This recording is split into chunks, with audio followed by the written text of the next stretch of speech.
Hello, and welcome back to the Physician Career Guide. I'm Sheri Clarke, and I've been a medical educator for over 20 years. And I'm here to help you understand what you could be doing as a second and third year medical student to prepare for residency application. So let's get into it.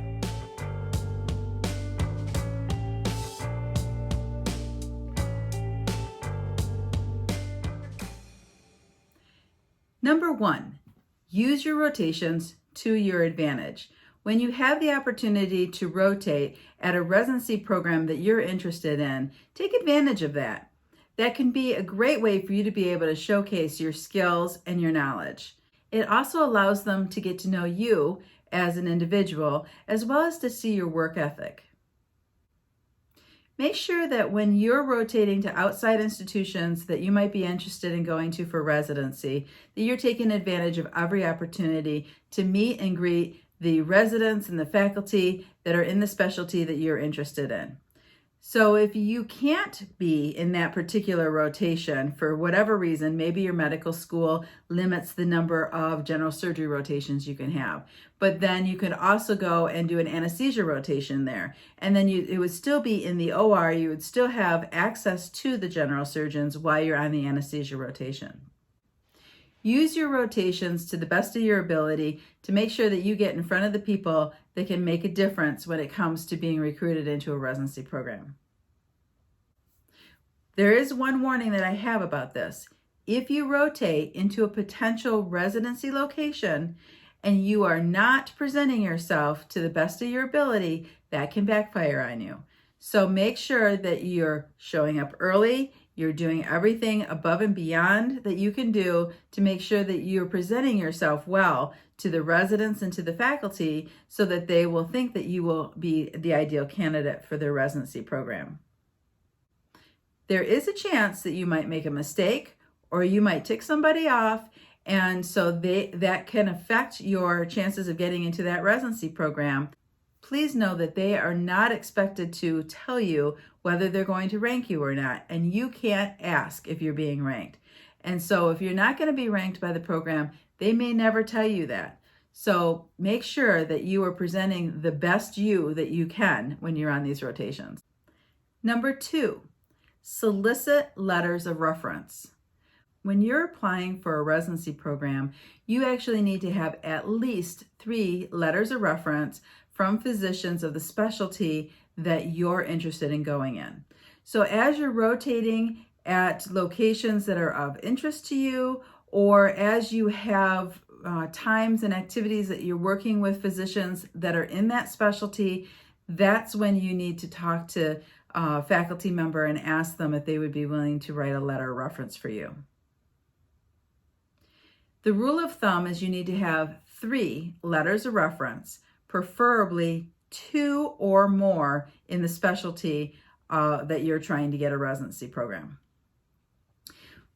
One other thing to think about, if you are applying to more than one specialty because you haven't made a decision between them and you're just going to try to get into one or the other, you need to make sure that you have 3 letters of reference for each of the specialties. Now think about that. So you're applying to specialty A and specialty B, you need to have 3 letters for A, 3 letters for B, or at least at a minimum 2 for each of them with a generic one that can be added to it.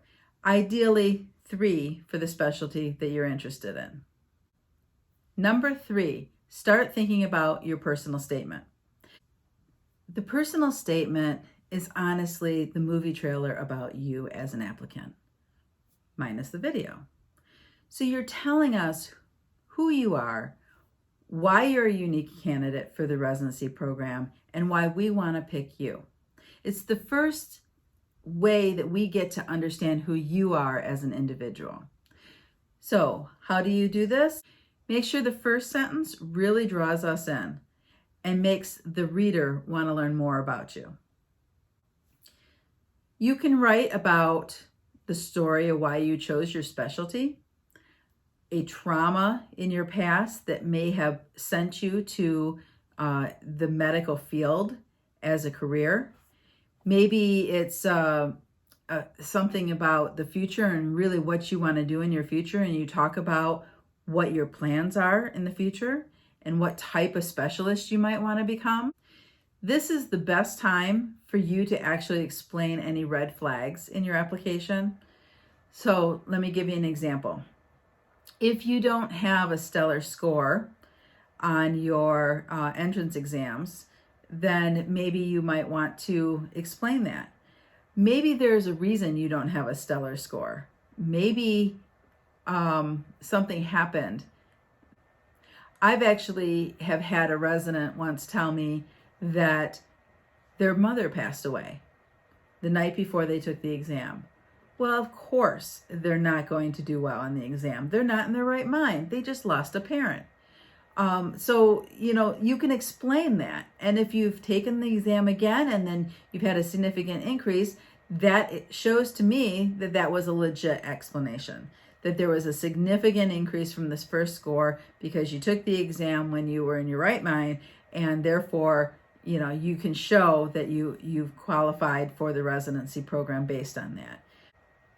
There's times when our residents will identify that they made stupid decisions when they were young. Maybe they were drinking, maybe they had a disorderly conduct or something like that. You need to explain it. If it's going to be something that's going to pop up on our background checks, it's best for us to know about it now so that we can make a decision if the institution's willing to take someone in that has that background. And quite often, if it's a misdemeanor, it's not going to affect your chances for getting into the residency. We all understand that when you're younger, sometimes you make bad decisions. The idea is that you can explain it and explain how that decision when you were younger isn't a representation of who you are now, and that you've learned from that past decision and those past choices. So that's something to consider. If you have red flags in your application, now is the time to explain those. The other thing is just be creative and give us a look at your personality. In other words, it's a personal statement. So be personal. Tell us who you are and why we want to know more about you. Number 4, work in scholarly activity right now. So what does that look like? That could be helping with data collection for a research project. That could be doing quality improvement projects with a resident in your base hospital, analyzing data for a project, maybe helping to create a presentation, maybe helping with a poster, anything that you can do where you can increase your skill set in presentation and writing, data collection, anything that has to do with a research-based skill set and quality improvement is things that are going to be helpful to you. Make sure that you take credit for any of that on your CV and on your application as you submit that later. If you are able to be a co-author or do peer review, publish any kind of articles, even if it's a local journal that's being done at your medical school. Obviously, peer-reviewed PubMed articles would be ideal, but not everyone has those opportunities when they're a medical student. But the more that you do, the better your application's going to look. And some specialties are going to expect that you have done some sort of publication or presentation to be even considered for their residency program. One way that you can do this is you can take advantage of community research forums. Hospitals will sometimes have research forums. You might have a consortium in the area that's doing some sort of research days. In my area, we have a QI forum as well as research forums. There's a lot of opportunities out there for medical students and residents, so take advantage of those to the best of your ability. Number 5 is build your CV now. Make sure all your scholarly activity is listed on the CV, and make sure that it also has a running list of all your education, your accomplishments. So here's a complete list of what to include. Make sure that your CV has your name and contact information, your education, your certifications, your employment, Your scholarly activity, that can be anything from research projects, presentations, posters, things like that. Your membership in associations or specialty interest groups and clubs that are within your school or in your region. And leadership positions that you've held within any of these clubs or student government. Your community involvement and volunteer work. All of these are things that need to be on your CV, and you need to make sure that you have month and year identified for all of these things in the format of MM/YYYY. This is a common format that's expected on your CV through residency and into becoming a physician for credentialing purposes. So it's a great time to just start using that format now. Below there's a link for a sample CV that you'll find at my website that shows the formatting for a physician so that you have a better idea as to what the expectations are. Thank you for learning about the top 5 things you can do as a second and third year medical student. If this video was helpful to you, please hit like and subscribe, because we have a lot more videos that will be coming out that will be even more helpful to you. Also, please share and let others know about this video series and the books that we have available that go into far more detail than the videos can. Thank you and have a good day.